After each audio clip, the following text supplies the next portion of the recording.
So,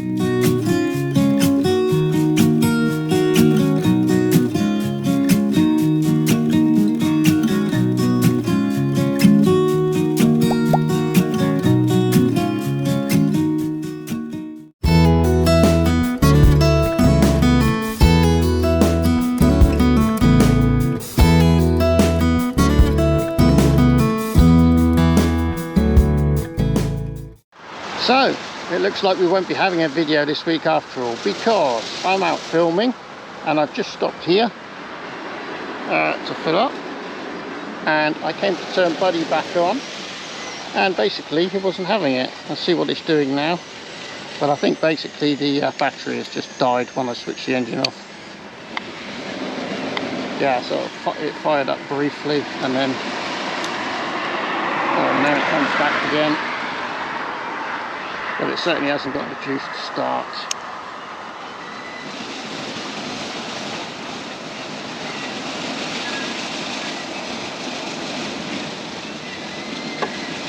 So, no, it's not having it.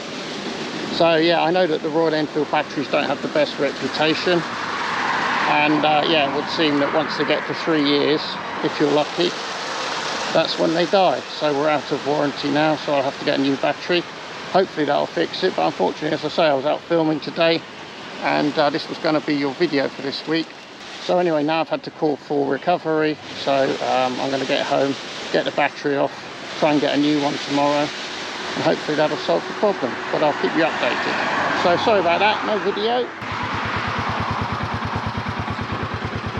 Good old Buddy, he doesn't let you down. So basically the recovery guy said, do you want to try it with a starter pack before we tow it off? And I said, oh well, you might as well. So yeah, it started first time, so the battery has definitely died, so we'll just get a new battery. And I've just got to carry the side panel home now because I can't lock it, because I have to take the key out, which would defeat the object. So yeah, Buddy's running again. We're going to ride home without the side panel and get him a new battery. Woohoo! Good job, Buddy, good job. Right, Ruby, so that's the culprit. The Pro Rider battery. It must have just died. So yeah, we've whipped the battery off, as you can see. All good. That was a bit more of a faff than I thought it was going to be. You have to remove this battery holder here and here somewhere. And attached to that are all of these wires and relays and things. So yeah, you have to remove this whole thing, otherwise you're never going to get the battery out. So that was a bit more of a faff than it needed to be, but we got it out. And the battery comes in a little rubber case like that. Hopefully the new one will fit in that as well. So yeah, now it looks like we're going to get Battery Buddies episode 2, because Norman to the rescue this time. Norman is going to try and get a battery for his buddy, Buddy. So let's go and see if we can do that. Right, well I think it's fair to say that things haven't exactly gone to plan so far today, but never mind, hopefully Norman to the rescue. Hopefully Norman can pick up a battery for his buddy. We can get Buddy sorted before it gets too stinking hot. I mean, it's already stinking hot, but maybe we can get it done today. And then we'll go back to having 2 functioning Royal Enfields. That would be cool. But let's see if they've got a battery first. They might have to order one.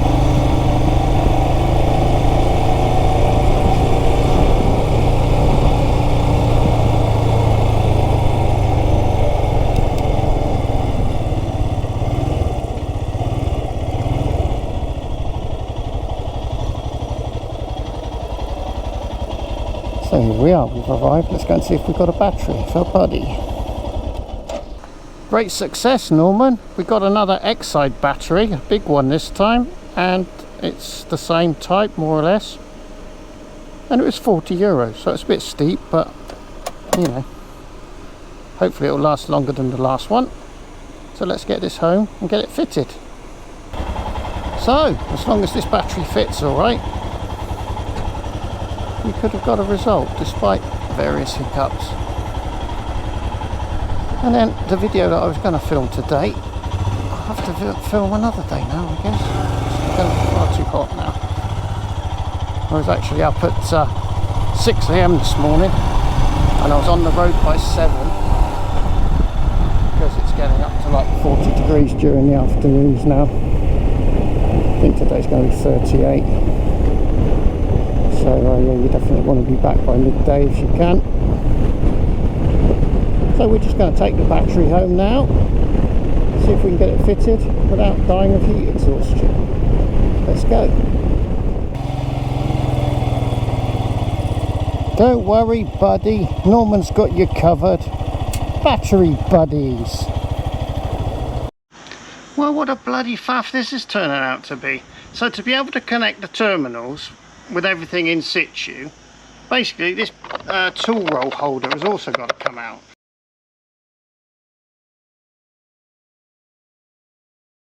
So there's 2 bolts holding that in, and then there's the 2 bolts for the battery holder itself that all the wiring's connected to. So that's 4 bolts just to get the battery in and out. What a palaver. So let's crack on. Right, so after an unbelievable amount of faff, literally an hour and a half, the battery is back on and in position. Yeah, once you take out the tool roll holder and loosen off the battery holder bracket left and right, battery out, battery in, is a piece of cake. Where I lost an hour, literally an hour, was on the positive terminal trying to get the non-captive nut on the other side of the terminal to mesh up with the bolt. It literally just wouldn't go. It took me an hour. I had all sorts of things in there winkling it, trying to get it to line up with the bolt. Oh, I was at the point of giving up, but it went in at the last attempt. So yeah, getting the terminals connected was a right pain, but that's always a pain with these poxy batteries with these cheap ass non-captive nuts on the terminals. Why do they do that? Why can't they just tack the nut on there? Make life a lot easier.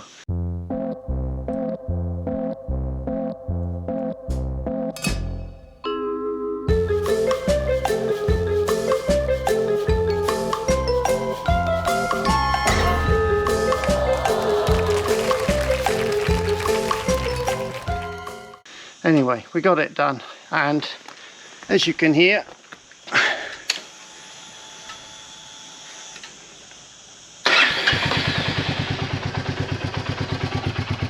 we're back up and running again.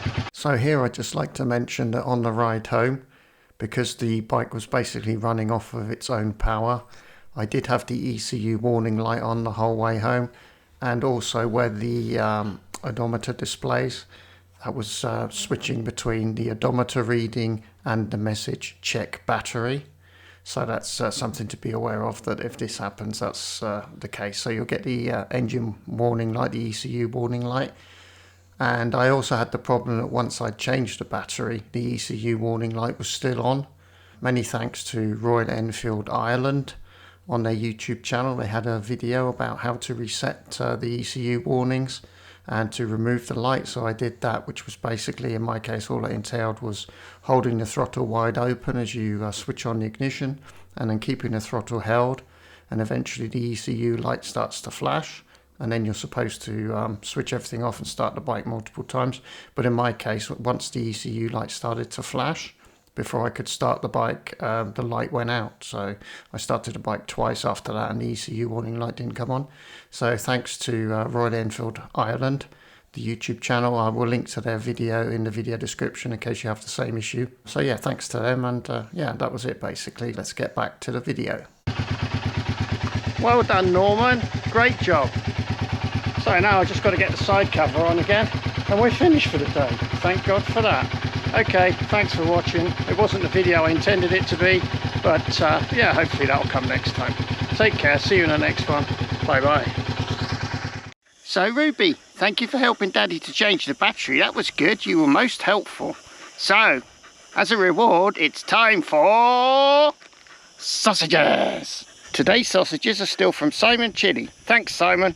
Yo, thanks, Simon. Nice one. Let's get you that sausage. Sausages. Oh, nice sausage, Simon. Nice one. Thanks, Simon.